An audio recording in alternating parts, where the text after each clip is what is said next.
जो चौकीदार दफादार समाज के लोग हैं उनके घर में चूल्हे तक नहीं जल रहे हैं। उनकी बेबसी इस तरह से हो चुकी है कि लोग खाने के लिए तरस रहे हैं। उनके लड़के और उनके बच्चियों को पढ़ाने के लिए उनके पास पैसा नहीं है। सरकार ने रोजी रोटी छीनने का काम किया है। यही सबसे मेन मुद्दा है कि हम उनकी आवाज़ों को उठाने की कोशिश करते हैं और उनकी आवाज़ों को उठाते हैं।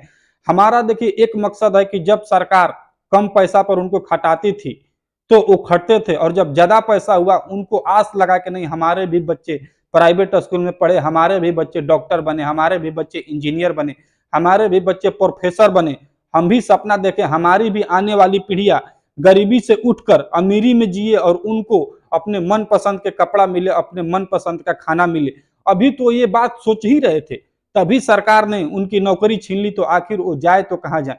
दोस्तों आप लोग इस वीडियो को जितना जितना शेयर करें, क्योंकि जो भी हमारे पिछड़ा अति पिछड़ा समाज है उनको जागरूक होना चाहिए। दोस्तों नमस्कार, आप देख रहे हैं रोहतास की आवाज। मैं आपका दोस्त अमित। मैं आपको बता दूं कि एक कहावत कहा गया है कि भूखे पेट राम की भक्ति नहीं होती है। वही कहावत चौकीदार भाइयों पे सत्य बैठ रहा है और चौकीदार भाइयों ने जिस प्रकार नरेंद्र मोदी और चिराग पासवान और नीतीश कुमार की भक्ति कर ली है, वो भक्ति अब कहीं दिखाई नहीं दे रहा है और भक्ति अब टूटने वाली है। और वो जो भक्त का जो परीक्षा लिया जाता है ना, चिराग पासवान नीतीश कुमार ने मिलकर बहुत ज्यादा परीक्षा ले लिया है। और जो चौकीदार दफादार समाज के लोग हैं उनके घर में चूल्हे तक नहीं जल रहे हैं। उनकी बेबसी इस तरह से हो चुकी है कि लोग खाने के लिए तरस रहे हैं। उनके लड़के और उनके बच्चियों को पढ़ाने के लिए उनके पास पैसा नहीं है। जब तक वो कम पैसा पर नौकरियां करते थे तब तक उनसे बिहार सरकार नौकरी कराई, और जब उनके पास अच्छा खासा उनको पैसा मिलने लगा, अब उनको लगा कि नहीं हमारा भी सपना साकार होगा, हमारे भी बच्चे प्राइवेट स्कूल में पढ़ेंगे,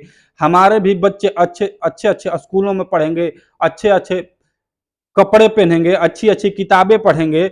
लेकिन वो सपना फिर से बिहार सरकार ने उनकी चकनाचूर कर दी है और जितने भी चौकीदार दफादार समाज के लोग हैं सभी लोग फिर से सड़कों पर आ चुके हैं। और सड़क पर आने का उनका मेन रीजन देखिए यही है, नीतीश सरकार के द्वारा उनको सड़कों पर ला दिया गया है। देखिए सरकार के ऊपर लोग भरोसा करते हैं किस लिए, कि सरकार को लोग चुनते हैं किस लिए, कि सरकार उनकी कमियां को देखे, सरकार उनकी गरीबी से उनको निकाले, सरकार उनके जो हक की चीज है उनको वापस लौटाए। लेकिन ये नीतीश कुमार की सरकार और चिराग पासवान के मिल के सरकार ने चौकीदार समाज को जिस प्रकार ठगने का काम किया है भाई, अगर आप लोग उनकी गरीबी देखेंगे और उनकी मजबूरी देखेंगे तो आपके आंखों से आंसू निकल जाएंगे। पहले तो अति पिछड़ा और पिछड़ा समाज के पास भूमि नहीं है। चौकीदार समाज में जितने भी लगभग लोग हैं कम से कम उसमें 70% लोग भूमिहीन लोग हैं। उनके पास अपना भूमि नहीं है, अपना जमीन नहीं है, अपना खेत नहीं है। तो आखिर वो खाएं तो कैसे खाएं। अगर किसी के पास जाके मजदूरी करते हैं, किसी के खेत में, तो रोज के 300 रुपए मिलते हैं, तो 300 रुपए में बताइए कि उनके बच्चे पढ़ने के लिए जाएंगे या उनके बच्चे खाना के लिए खाना खाएंगे या बच्चे उनके कपड़ा पहनेंगे। ये स्थिति आ गया है कि आज चौकीदार और दफादार भाइयों के पास ना पहनने का, उनके बच्चे के पास कपड़ा रह गया है, नहीं अच्छे स्कूल में पढ़ाने के लिए उनके पास पैसा रह गया है, नहीं उनका फीस अफोर्ड कर पाते हैं वो चौकीदार दफादार समाज के लोग।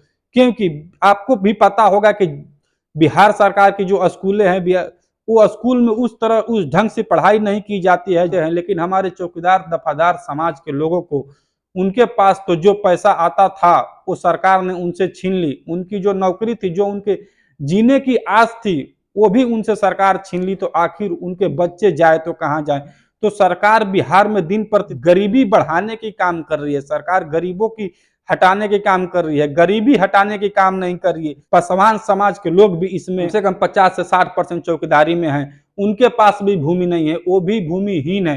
तो वो आखिर अपने बच्चे को इतना सरकार प्राइवेट स्कूल में पढ़ाने के लिए फीस कहाँ से अफोर्ड कर पाएंगे है। लेकिन हमारे चौकीदार पासवान समाज के लोग ये कहाँ से ला कर दें, वो अपने बच्चों को पेट पाले या अपने बच्चों को शिक्षा दें, यही समझ में उनको नहीं आ रहा है। लेकिन ये जो हमारी सरकार है, ये सरकार समझने की कोशिश नहीं कर रही है। सरकार ने रोजी रोटी छीनने का काम किया है। यही सबसे मेन मुद्दा है कि हम उनकी आवाजों को उठाने की कोशिश करते हैं और उनकी आवाजों को उठाते हैं।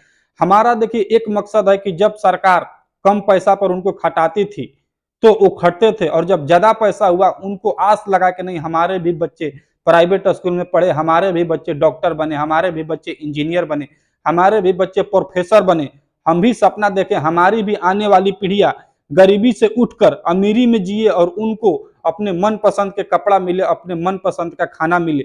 अभी तो ये बात सोच ही रहे थे, तभी सरकार ने उनकी नौकरी छीन ली, तो आखिर वो जाए तो कहाँ जाए। दोस्तों आप लोग इस वीडियो को जितना जितना शेयर करें, क्योंकि जो भी हमारे पिछड़ा अति पिछड़ा समाज है उनको जागरूक होना चाहिए कि किस तरह ये सरकार पिछड़े अति पिछड़े समाज को दबाने की कोशिश करती है, उनको उठाने के और उनको गरीबी से निकालने की कोशिश नहीं करती है। आप लोग से रिक्वेस्ट है कि आप लोग इस वीडियो के जितना से जितना शेयर करें। बाकी आप लोग की राय क्या है, आप लोग मेरे कमेंट में कमेंट करके बताएं। आप लोग देख रहे थे रोहतास की आवाज, मैं आपका दोस्त अमित। आप लोग से मिलता हूं एक और नए वीडियो में, तब तक दीजिए इजाजत। जय हिंद।